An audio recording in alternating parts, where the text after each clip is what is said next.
orders of the day.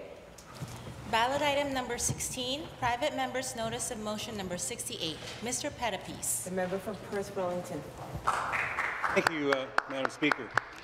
I move that in the opinion of this House, recognizing the overwhelming opposition to the proposed transfer of long-term care beds out of the County of Perth, the Minister of Health and Long-Term Care should immediately halt the process to consider this bed relocation until the government reviews and updates its metrics, and should not consider any further bed relocations out of the county until other long-term care operators in the county are given the opportunity to accept those beds.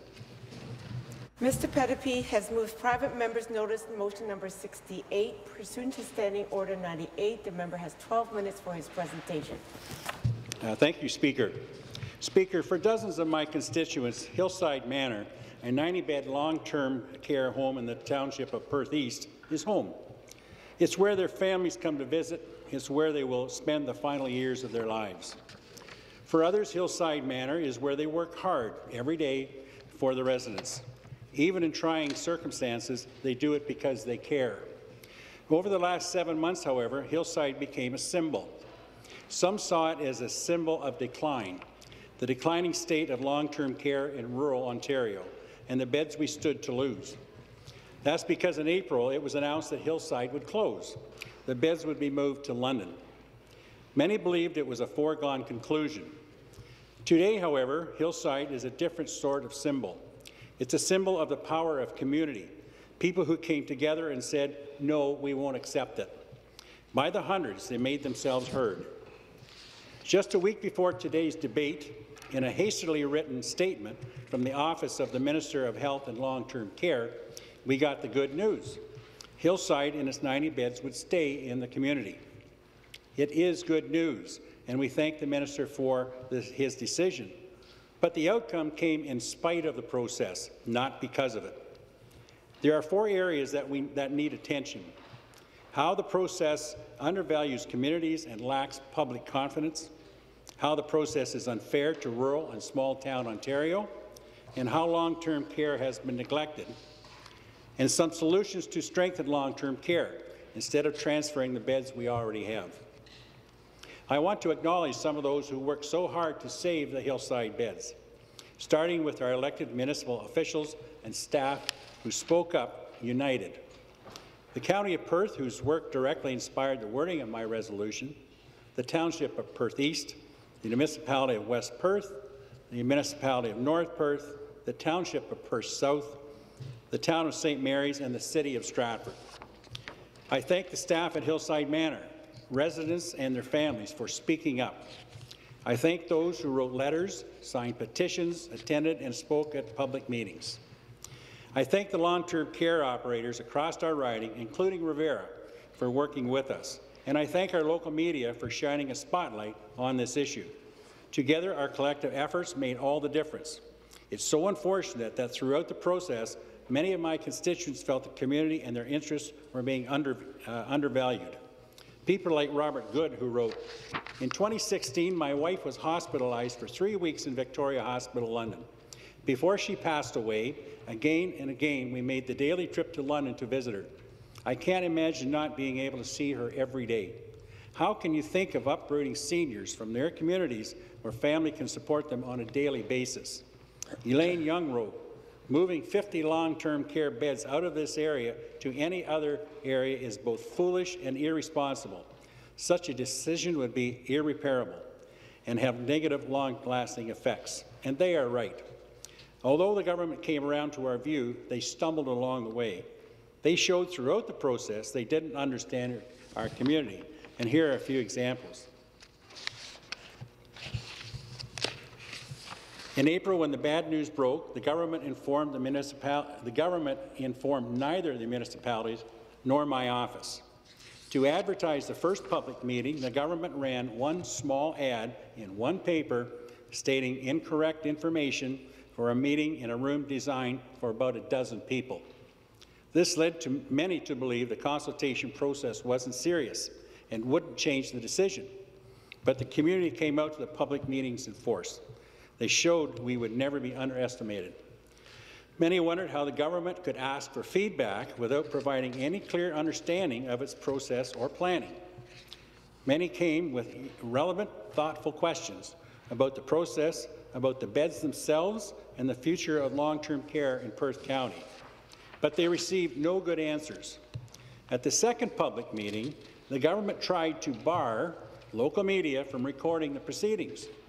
They tried to prevent them from attending a public event. The mayor, meanwhile, had to stand outside in the rain with about a dozen others because the hall was filled to capacity. And then last week, to communicate the minister's decision, his press secretary emailed the media, but again shut out our elected representatives.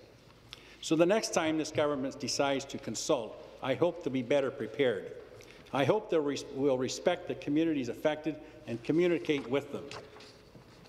Next, I want to discuss how the process and the metrics used to evaluate bed transfer proposals are not working for rural Ontario. The main metric used to evaluate bed transfers, as we understand it, is the bed ratio.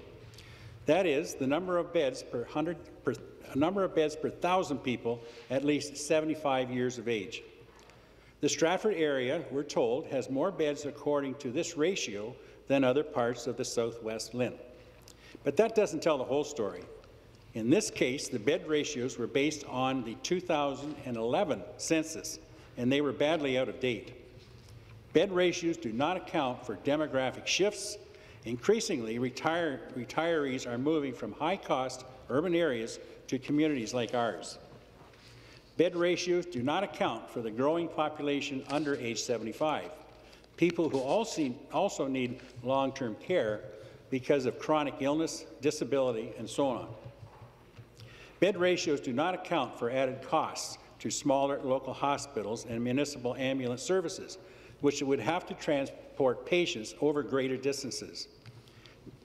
Excuse me. Bed ratios do not consider the devastating economic impact of closing a long-term care facility. In some communities I represent, these homes are the largest employers.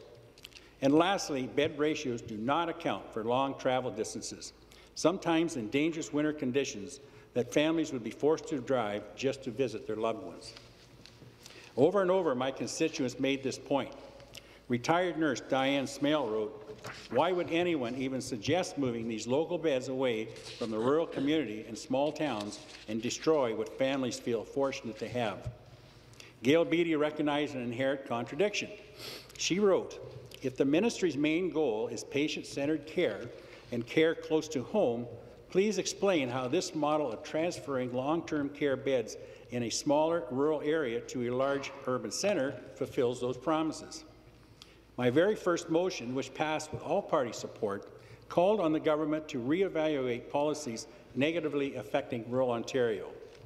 This might be a good place for them to start. This leads me to my third point. For too long, this government has mismanaged long-term care. On the local level, here's what that means. Long-term care operators tell us the need keeps growing, but government dollars do not. One operator told me, "Most homes are now running mini hospitals. Residents are more frail, more complex. Finding and hiring qualified staff, especially PSWs, is even harder in rural Ontario. And waiting lists, they are long and growing. In Stratford, Spruce Lodge and Greenwood Court already have well over 100 people on their waiting lists. Even our hospitals are feeling the pinch. I'm told that about 10 to 12% of occupied hospital beds in the Huron Perth Healthcare Alliance are filled with people waiting to get out. They need long-term care or home care, not hospital beds. It's the wrong setting for them and an expensive one for taxpayers. I am encouraged that our leader, Patrick Brown, would not only match the government's commitment for 30,000 new long-term care beds over 10 years, but would also make 15,000 of those available in the first 5 years. We need those beds, and we need them now. This leads me to my final point. Solutions do exist. Through the Hillside Manor debacle, we've come up with some common-sense solutions. The government could start by using relevant, up-to-date data. Outdated bed ratios are not good enough. They could gather complete information and consider other homes' intentions when considering bed transfers. When a bed transfer is proposed, they could communicate properly with the communities affected and their elected representatives, no matter their political stripe. Most importantly, they could stop pitting region against region. They could ensure that no community, especially those with already long waiting lists, gets hit with bed or service reductions. Ken Faust, a constituent, wrote me with a proposal. The Long-Term Care Act should state that existing beds should not be moved out of the county in which they reside. If another part of Ontario is short of beds, then the province should step up and fund the shortfall. What a novel idea. The province should finally start adding the new beds they promised, not take them from other places. One long-term care operator wrote to me, if all existing homes were given the additional necessary beds to make their new builds operationally and financially viable, then there would be no need to transfer any beds out of an area. And Speaker, I agree. They should do it more for the homes. They should do it for the homes across my ridings, which will soon have no choice but to modernize. They should do it for Hillside Manor. They should do it for People Care in Stratford, which has been in limbo since 2015. People are asking what's going on and what's taking so long. The minister could put an end to this endless uncertainty. He has the power to give them the beds and they need to modernize and rebuild. We ask him to get moving. To conclude, Madam Speaker, it's so encouraging that when a community comes together, good things happen.